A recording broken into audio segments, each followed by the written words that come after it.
গুরুদেব তার শিষ্যদের বললেন, আজ তোমাদের আমি একটা পরীক্ষা নেব, দেখব এই পরীক্ষায় কে উত্তীর্ণ হতে পারেন। গুরুদেবের পরীক্ষায় উত্তীর্ণ হওয়ার জন্য সমস্ত ছাত্র রাজি হয়ে গেলেন।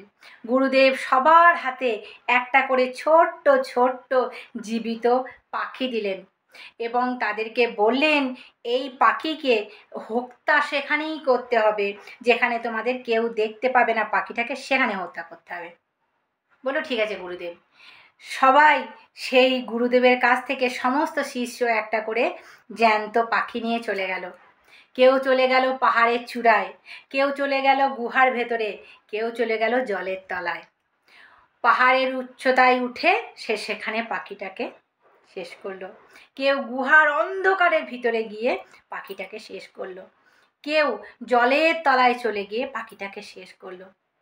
ওরই মধ্যে একজন শিষ্য পাখিটাকে হাতে করে নিয়ে এসে গুরুদেবকে বলল, গুরুদেব। গুরুদেব বলল, কি হলো, এটা কি হলো? তোমার পাখি তো এখনো জীবিত আছে।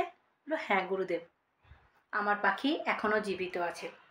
গুরুদেব বলেন, শোনো, তুমি এই যে সমস্ত শিষ্যদের দেখছো, তারা কিন্তু প্রত্যেকটা কাজ সফলভাবে করেছে।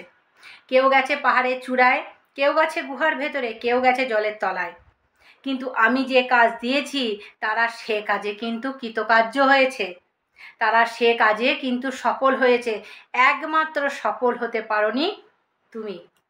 কেন কেন তুমি সফল হতে পারোনি?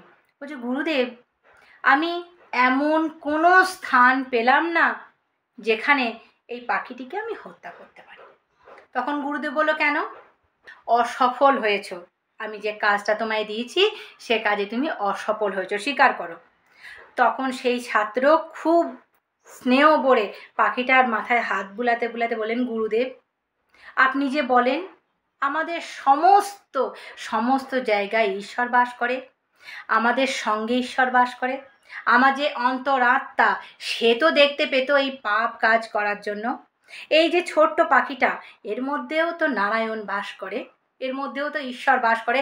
গুরুদেব, ওই আকাশ, ওই পাহাড়, ওই গুহার অন্ধকার, ওই জলের তলা, আপনি যে বলেন গুরুদেব সমস্ত জায়গায় আমাদের সাথে ঈশ্বর বাস করে, তাহলে ঈশ্বরের চোখকে ফাঁকি দিয়ে আমি এই জঘন্য কাজ করতাম কি করে? গুরুদেব বলুন, কিভাবে আমি এই জঘন্য কাজ করতাম? আপনি যে বলেন আমাদের উপরে বসে আছেন ঈশ্বর, তিনি আমাদের সব সময় লক্ষ্য রাখছেন, কিভাবে করতাম আমি এই কাজটা? গুরুদেব বুঝতে পারলেন তার শিক্ষা যথার্থ এই ছাত্রটাই পেয়েছে। সত্যি আমাদের সব সময় আগলে বসে আছেন আমাদের ঈশ্বর। ঈশ্বরের বিরাজ সর্ব জায়গায়, আকাশ, জল, বাতাস, পাতার, পর্বত, গাছপালা, নদী, নালা, পাখি, মানুষ, সবার মধ্যে ঈশ্বর বাস করে। গুরুদেব বুঝতে পারলেন তার এই শিষ্য যথার্থই কৃতকার্য হয়েছে, এই শিষ্যকে তিনি যথার্থই শিক্ষা দিতে পেরেছেন। অতএব এই শিষ্যই হবে পরবর্তীকালে আশ্রমের একজন দক্ষ শিক্ষক। অতএব আমার গল্প যদি ভালো লাগে, নিজেদের নিকট আত্মীয়র সঙ্গে আমার এই গল্প শেয়ার করো। ভালো থেকো, সুস্থ থেকো, আমার সঙ্গে থেকো। আর যেমন মিষ্টি মিষ্টি কমেন্ট করছো, সেরকম মিষ্টি মিষ্টি কমেন্ট করে আমাকে উৎসাহ দিও। আর কি, নমস্কার।